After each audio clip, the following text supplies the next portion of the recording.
Good morning. My name is Caroline, and I'm really happy to be here today. I see a lot of familiar faces.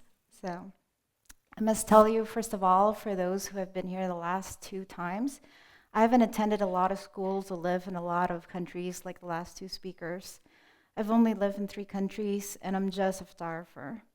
I focus mainly in weddings and portraits, and so you might think that the topic today, moments, is right up my alley. It's because it's my job to document these moments and capture that decisive moment or a series of moments in your most special day.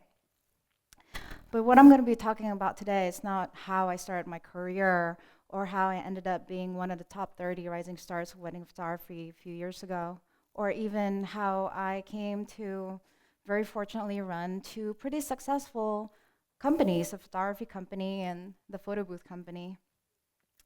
If you're looking for a lighthearted talk about success, I'm sorry, today isn't it.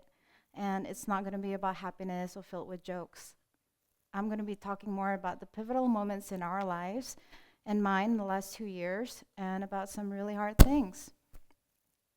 So, when I was 8, I moved away from home, from my parents, and lived on my own pretty much. Everybody in my whole family is still in Jakarta, Indonesia. So my relationship with my parents pretty much long distance and over the phone. It was one phone call here and there. My father fought for his whole life. He had really bad heart problems. So my biggest nightmare at that point, of course, was to get a phone call from home and find out that somebody's not doing well back home.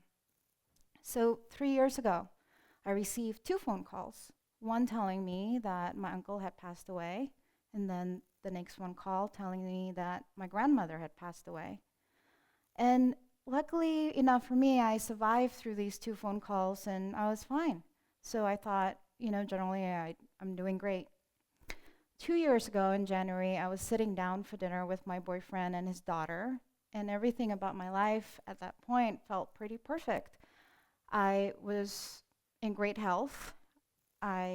My relationships were going well, my career was going well, and I was pretty excited for the future. My businesses were improving, and I was finally stable.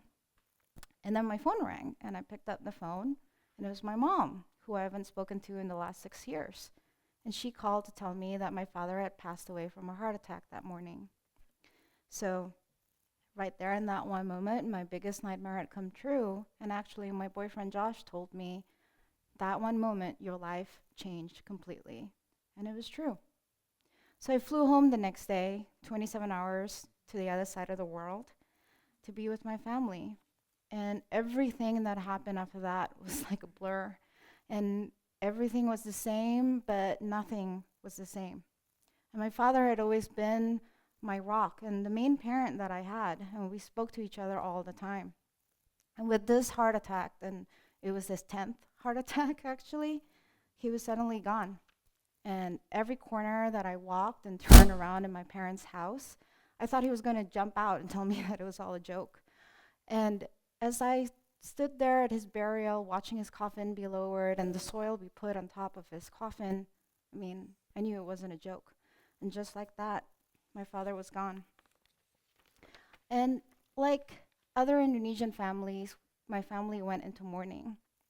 It means that we don't wear any bright colors, we don't have any social activities, and there's no guests in the house. And I choose to do this for 100 days. My mom did it for one whole year. Those of you who have lost a close parent know that hole in our hearts, right? And you know that that hole is not really going to be filled.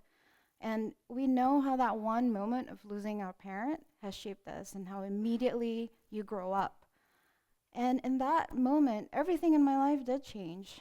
And I had to learn how to restart my life without my father. So in my mourning, I mourned really hard. I cried, I fought, and I missed him. After that 100 days was over, I thought, cool, that's completed. I can now come out of mourning, and I was starting to see the light. I miss my father so much. But the point of the mourning, too, is when you come out of it, you start to learn how to restart your life again and really, live anew. And so I was focusing on that. Within a few months, I was trying to manage everything in my life. I was flying once a month going home and helping my mom, taking her to doctor's appointments. I got even closer to my brother. We were each other's rocks after my father left. We hung on tightly and we used to say to each other, "You're my only family now." I was often really exhausted. I had a lot on my plate, managing my new life, trying to be a good Asian daughter. And my job here, and my relationships here and there, my life split in between two countries and two languages, two time zones, and just two lives. I would fly home on a Saturday, be back here that next Friday, and then shoot a wedding the next day on a Saturday. Sometimes I didn't even know what country I was in until I pulled out the currency in my wallet. And then I got up to carrying all 3 different currencies in my wallet. But I was managing and figuring out how it all works, so it started to feel really good. So my boyfriend lovingly decided to take me out to one of our favorite places, Point Reyes. And we were driving there, and I still remember that day. It was August, it was dark, the music was playing in the car, and we were laughing. And right as we were out of cell phone range, my phone rang. And so I picked up. And it was my brother, my best friend since we were kids, just died in a horrible car accident. And there was a lot of shock, and the initial thought was that he had died of a heart attack because, yeah, heart problems run in the family.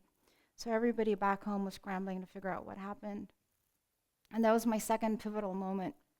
I remember punching the dashboards and screaming, and my boyfriend pulled over, and I fell to my knees.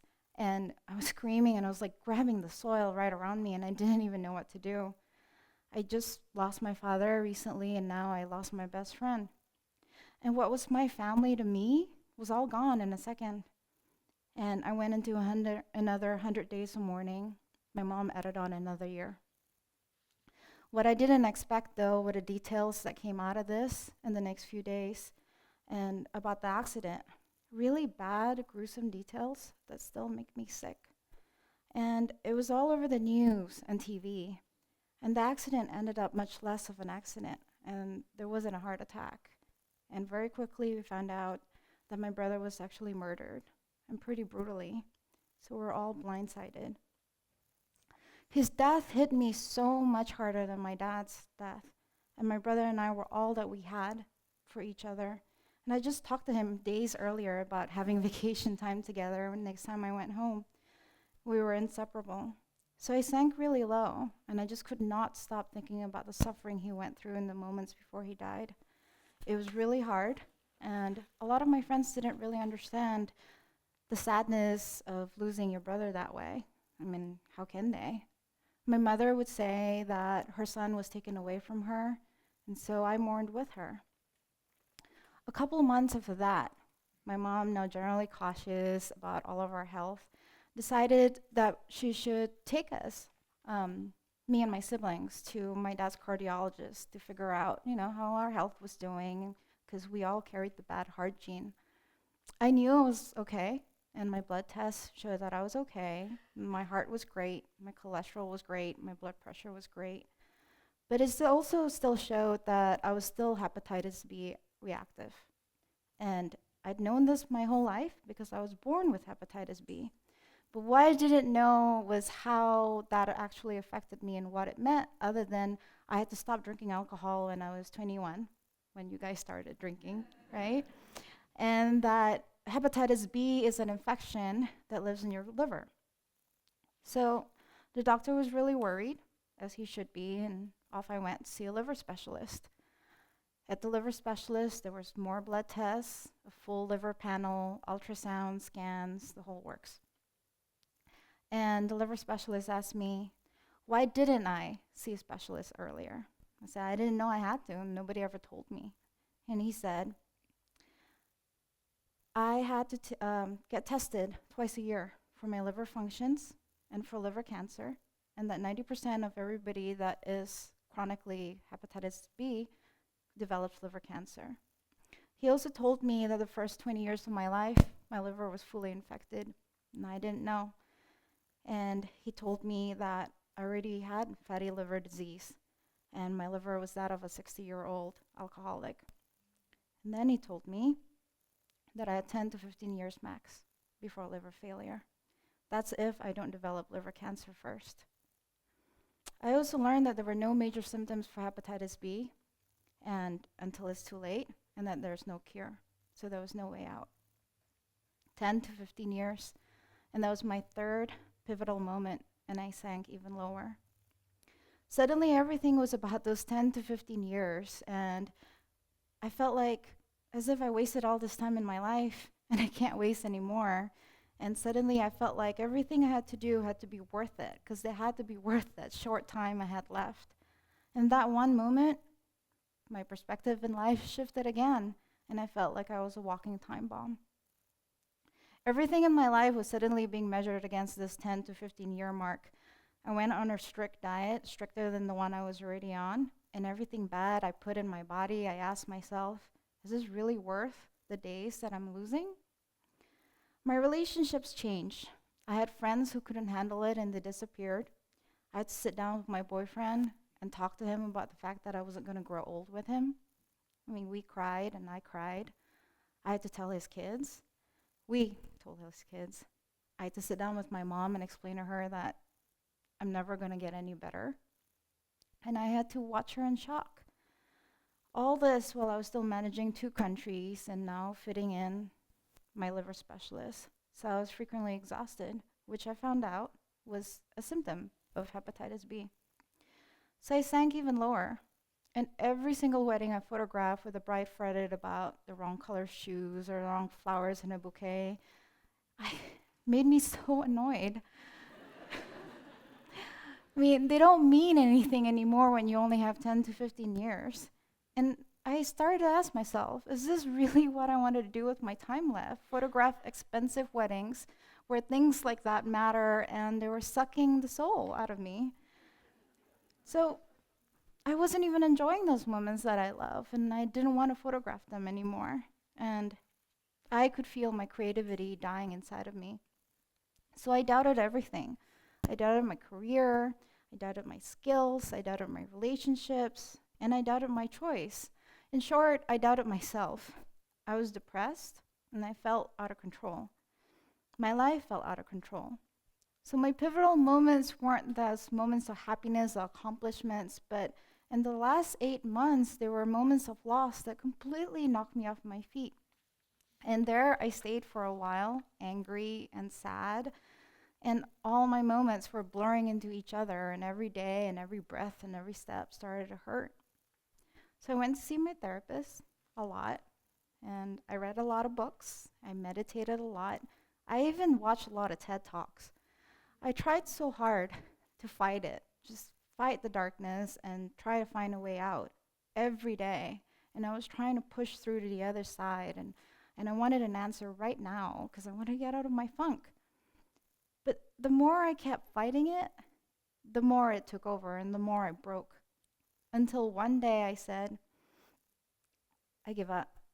Oh my gosh, I just can't do this anymore. I was so exhausted of fighting that darkness, and I didn't want to go on and pretend like I was okay and tell everybody I was fine or that I had to be this strong. So I embraced it. I fully owned my darkness, and I let myself break. And I broke. And I started to accept that I had no control of my life, of my future, and I accepted the loss of my brother and my own life and my what could be's. I stopped fighting, and I finally rested. And for a while, I laid really, really still, and I got so small, and I simplified my life and my business as much as I could, and I learned to stop expecting myself to do all the things that I used to be able to do. And I learned to be kind to myself. I stopped waiting for an answer, and so I slowed way, way down and embraced my own weaknesses. And somehow, in that slow stillness, it gave me the strength to quietly enjoy the slow and still moments, the little bits every day that I could find.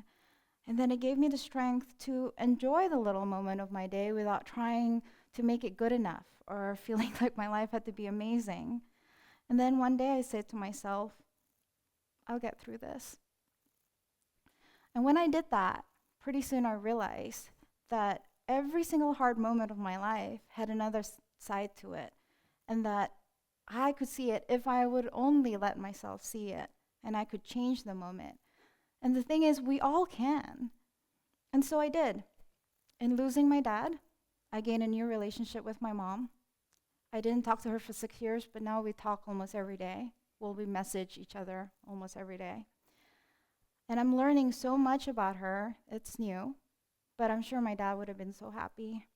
And every moment of laughter that I share with my mom comes from that moment of losing my father and that time when I said, now it's all about mom. In my brother's murder, I learned compassion and acceptance. I learned to accept not having any closure. I learned not to be angry or accept being angry when I felt angry. And I learned to be sad and to be okay with the sadness of losing your best friend. So basically, I learned to let go and I learned to forgive. In my diagnosis, I learned that my life was good enough. And why was it that my life suddenly became not good enough? Why did it suddenly have to make the next 10 to 15 years so good, like as if the years before weren't? I was happy with everything until my diagnosis came along, and then I suddenly felt all this pressure to make it worth it. I was in a comfortable home with a boyfriend that loves me, 2 of his kids that I love, and our 4 dogs, and that never changed with my diagnosis.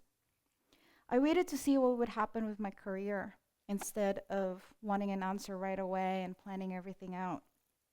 I learned to organize the priorities in my life because, trust me, there's nothing like a timeline to get a fire going under your butt. I didn't want to let my illness hold me back or define me. And now I'm actually grateful for what my diagnosis has given me. It's motivated me to do so much, and it's taught me so much. And I'm thankful for letting it or making me take control of my own health. I learned to have gratitude for what I have in life and really do the things that I enjoy and be around the people that I love that loves me, and they're really good people. And I learned to say no. I had all these good little moments, so I learned to be a collector of all these little moments, and they were my little moments. Most of all, I learned to be awake and present for all the moments in my life and for all the ones to come, and to just let it happen and have the guts to be vulnerable enough for these moments, however happy or sad or little or big they were. And I learned to have very difficult conversations like this, to be open about my illness and my life, and to enjoy the moments that come out of that, instead of always being in a rush to record it, which is an irony because I'm a photographer. But I learned to live my real life moments and not my Instagram life. I took a break from social media so I didn't have to stage all the moments in my life, because I learned that I didn't always have to be in that much control, and I didn't always need everything so beautifully styled. It just had to be real. And I didn't want to go on social media and feel like I have to keep up with everybody else so that I was missing out and my stuff had to be as pretty as theirs because I am a photographer. I have accepted not having control of my future and my life, because the truth is, no one actually really does. I didn't have any control even when I felt like I did. And that freedom of knowing that I don't have control actually set me free. I'm enjoying the beauty of waiting to see what unfolds next, instead of always setting it up or rushing to know what's next. I know there are many more moments to come, and I know it's foolish to try to plan the next 10 to 15 years. Because 10 to 15 years, that's finite. I'm lucky if I get there, but that's just a number, not really a definition of who I am. And I might be a walking time bomb, but I'm still alive.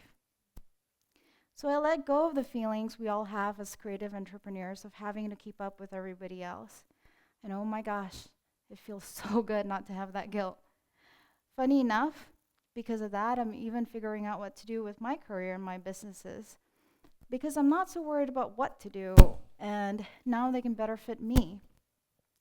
I'm feeling the creativity coming back in me and in so many different ways. And I see the world in such a different way, and I'm photographing in a different way. And I truly, truly enjoy so much more of my life now, especially the sad and hard parts. Even the hard parts when I have to get my liver tests and my doctor tells me there's even more food I can't eat and I secretly want to kill him. He told me no carbs, no sugar this last time. So even when I visit my dad and my brother at the cemetery and I'm crying over their gravestone, there's a special beauty in that. And I'm looking at my brother's son and how he looks so much like my brother. And even the parts when I realize I won't get to laugh next to my boyfriend when I'm old. It just means that I cherish the times that we are laughing now, and I pull him even closer and even tighter. Because the thing is, the sad moments matter. Because the sad moments make us alive and gives us the great moments that follow after that. And it gave me the strength to live my life passionately. And honestly, I'm so lucky to feel this alive and all the different moments. And I'm so grateful for what the past 2 years has given me. I don't think I've figured it all out at all. And I'm not sure what you'll be taking away from my talk today. But let me ask you this. What's keeping you from being vulnerable so you can be present for all the big moments in your life? And what are some of the big pivotal moments in your life? And which ones are you brave enough to change? Because the thing is, you have the power to be present for all these moments and to be vulnerable. And in that vulnerability comes your strength at the core. And you have the power to change your moments. And you alone. And that's a lot of power just by ourselves. The shifts from your moment, that's yours to make. Nobody else. And you don't have to wait for huge moments, life-changing moments like mine. You can start right now. So right now, I'm pretty grateful to be here with you guys for this moment, and we're all sharing this one moment. And it's a pretty cool one for me. So since I'm a photographer, I have to take this picture because I gotta show it to my mom. Oh, I'm also really bad at selfies. Right? Cool. And thank you guys.